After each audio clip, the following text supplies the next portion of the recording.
Thank you for joining us today. Ituloy natin ang ating pag-aaral tungkol sa Good Samaritan in our short series, Random Acts of Kindness.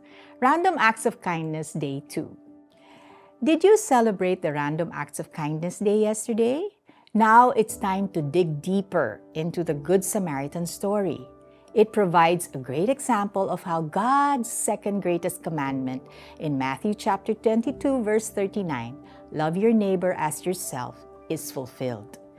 Tumutugon din ito sa isa pang utos ni Jesus sa John chapter 13 verse 34, mag-ibigan kayo.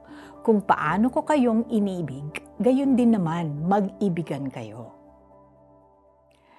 Kinamumuhian ng mga Hudyo ang mga Samaritano, an ethnic group formed from the intermarriage of Jews and Gentiles. The Jews considered them as enemies and treated them as outcasts. Pero hindi ito naging hadlang sa Samaritano upang tulungan niya ang biktima na isang Hudyo. The love that Jesus requires us to show to others is not limited to family and friends, but even to our enemies. In Luke 6:27-28, Jesus says, love your enemies, do good to those who hate you, bless those who curse you, pray for those who mistreat you. In this world, where prejudice and bias still exist, the message of the Good Samaritan story is still as relevant today as it was more than 2,000 years ago. It teaches empathy, kindness, and reaching out to those in need, regardless of the differences in ethnicity, religion, or whether the person is a stranger, a friend, or an enemy. Sinusunod ito ni Lorelei na lumaki sa hirap. Naging likas siyang matulungin.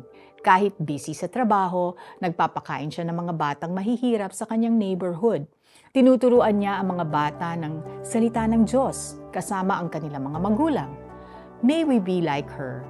Whatever it may cost in our finances and time, helping those in need is worth it because we demonstrate the love of Jesus. Let's pray. Lord, thank you for your love, mercy, and compassion that though I am a sinner, you love me nonetheless. Bigyan ninyo po ako ng pusong katulad ng sa inyo. Sa pangalan ni Jesus. Amen. Make it a habit to do random acts of kindness. Smile and greet people you see during the day. Reach out to someone going through a tough time. Visit a sick person in your neighborhood. Pray for and speak encouraging words to them. Ngunit may isang Samaritanong naglalakbay na napadaan doon. Nakita niya ang biktima at siya'y naawa. Nilapitan niya ito. Binuhusan ng langis at alak ang mga sugat at binendahan.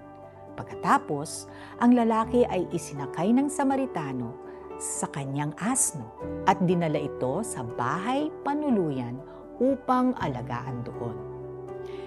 Kinabukasan, binigyan niya ng 2 salaping pilak ang may-ari ng bahay panuluyan at sinabi, heto, alagaan mo siya at kung higit pa riyan ang iyong magagastos, babayaran ko sa aking pagbalik.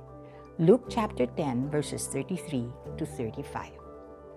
Thank you for joining us today. We hope you'll be kind enough to share this devotion to your family and friends, and see you tomorrow.